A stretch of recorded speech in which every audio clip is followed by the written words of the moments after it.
नमस्ते दोस्तों, music class with Rohit में आपका स्वागत है। आज के वीडियो में हम बहुत ही ख़ास चीज़ करने जा रहे हैं। आज हम जो गिटार है, गिटार के विषय में पूरी जानकारी प्राप्त करेंगे। जो गिटार है उसके विभिन्न पार्ट्स को क्या कहते हैं। आप देख सकते हैं कि गिटार का ये शेप है, फिर इधर ये बारीक रहता है, ऊपर कुछ ऐसे मेटल के पार्ट्स लगे रहते हैं, ऊपर ये तारें होती है। तो इसके बारे में डिटेल जानकारी हम प्राप्त करेंगे, जिससे कि फ्यूचर में अगर हम गिटार बजाना सीखना चाहें या गिटार परचेज करना चाहें तो हमें गिटार की अच्छी पहचान हो जाए कि हम अच्छा गिटार चूज कर पाएँ। तो गिटार में सबसे पहले हम ये समझेंगे कि गिटार होते कितने तरह के हैं। मुख्यतः गिटार 6 तरह के होते हैं, जिसमें कि इलेक्ट्रिक गिटार है, वो इलेक्ट्रॉनिक होता है, उसमें 6 तारें होती है। फिर बेस गिटार है, वो भी इलेक्ट्रॉनिक होता है, उसमें 4 तारें होती है। यूकुलेले होता है, उसमें 4 तारें होती हैं। और फिर जो क्लासिक गिटार है उसमें 6 तारें होती हैं। और जो अभी हमारे हाथ में है ये है एकॉस्टिक गिटार। इसे एकॉस्टिक गिटार कहते हैं।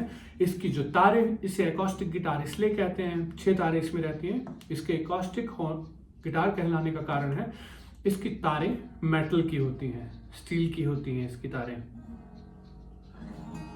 ये 6 तारें रहती है इसमें। और गिटार का जो ये वाला हिस्सा आप देख सकते हैं, सामने वाला पूरा ये जो लकड़ी का बना रहता है, इसको कहते हैं बॉडी। और बॉडी के सेंटर में ये आप देख सकते हैं तारें ऊपर से आ रही हैं और ये बीच में यहाँ बंधी हैं। इधर आप देख सकते हैं इनको जोड़ा हुआ है।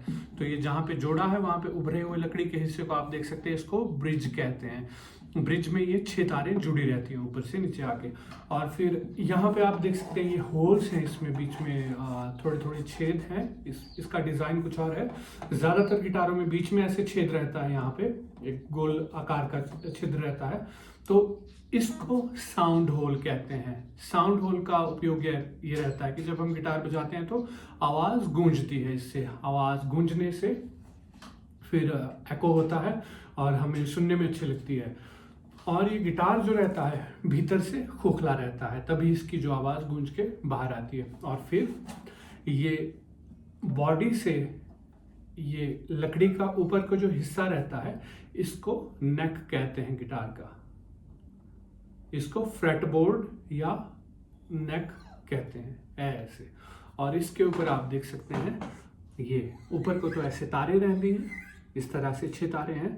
और ये इसमें इस तरह से खड़ी प्रकार से ये मेटल के छोटे छोटे टुकड़े लगे हैं, इनको फ्रेट्स कहते हैं। फ्रेट को आप ऐसा समझिए कि जैसे हारमोनियम पे आप कीबोर्ड पे, पियानो पे बटन रहते हैं, वैसे ही गिटार पे फ्रेट्स रहते हैं। फ्रेट पे जब हम किसी तार को टच करके बजाते हैं तो अलग अलग साउंड निकलता है। और ये 6 तारें नीचे तो ब्रिज से जुड़ी रहती हैं और ऊपर नेक के ऊपर ये 6 कीज लगी रहती हैं। इन कीज से ये तारें जुड़ी रहती हैं, जिनको घुमा करके कि हम इन तारों के साउंड को चेंज कर सकते हैं। और इनके साउंड को कैसे चेंज करना होता है, जो गिटार एकॉस्टिक गिटार मिलाने का तरीका है, जो इसका स्केल जो तरीका मिलाने का रहता है वो रहता है, ये जो 6 तारें हैं इनके नाम हम पहले जान लेते हैं। जो ये सबसे नीचे वाली तार है इसको फर्स्ट स्ट्रिंग कहते हैं। फर्स्ट स्ट्रिंग इसलिए कहते हैं क्योंकि ये सबसे पतली होती है। उससे ऊपर वाली सेकंड कहते हैं, उससे ऊपर वाली थर्ड, उससे ऊपर वाली फोर्थ, उससे ऊपर वाली फिफ्थ, सबसे ऊपर वाली सिक्स्थ कहते हैं। सबसे नीचे वाली first, second, third, fourth, fifth, sixth, सबसे ऊपर वाली। और ये सीक्वेंस से सबसे नीचे वाली सबसे पतली, उससे ऊपर वाली उससे मोटी, ऐसे सबसे ऊपर वाली बेस ये सबसे मोटी रहती है। और इनको ट्यून करने का तरीका आप हम समझेंगे। जो सबसे ऊपर वाली तार है इसको ई नोट पे, पियानो अगर आपने सीखा है तो आप समझ पाएंगे ई नोट का क्या मतलब है। और अगर आप पियानो नहीं सीखे और आप गिटार लेने का प्लान कर रहे हैं तो चिंता मत करिए, आपको पियानो खरीदने की ज़रूरत नहीं है। आप सिंपली मोबाइल पे गिटार ट्यून करने की ऐप गूगल प्ले स्टोर से डाउनलोड कर सकते हैं और उस पर आपको सिंपली वो इंस्ट्रक्शन देके गिटार ट्यून करना बहुत ही आसान हो गया आज की डेट में। पर नोट्स को हम समझ लें, किन नोट्स पे, नोट्स मतलब ध्वनियाँ, अलग अलग ध्वनियों पे मिलाते हैं ये ट्यूनिंग पैक्स को घुमा के, ट्यूनिंग कीज को घुमा के। सबसे ऊपर वाली छठी तार को ई, उससे नीचे वाली को ए, उससे नीचे वाली को डी, उससे नीचे वाली को जी, उससे नीचे वाली को B, उससे नीचे वाली को E पे, EADGBE इस तरह से मिलाते हैं। तो EADGBE इस तरह से इसको मिलाएंगे और ये ट्यूनिंग पैग्स को घुमा करके इसको मिलाया जाता है और इस तरह से अलग अलग कॉर्ड्स हम बजाते हैं और फिर स्ट्रमिंग करते हैं।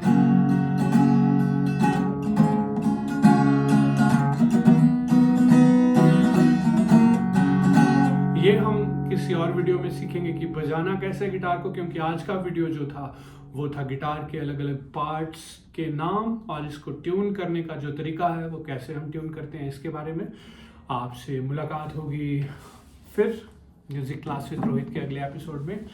तब तक के लिए प्रैक्टिस वेल, और फ्यूचर में भी आप ऐसे वीडियोस को देखना चाहते हैं तो चैनल को सब्सक्राइब करिए, और अगर आपको लगता है ये वीडियो किसी दूसरे के लिए फ़ायदेमंद हो सकता है तो उनके साथ इस वीडियो को शेयर करिए, और कोई आपके मन में जिज्ञासा है, प्रश्न है तो आप कमेंट के माध्यम से पूछ सकते हैं, और वीडियो को लाइक ज़रूर करिए। बहुत बहुत धन्यवाद। Happy practising.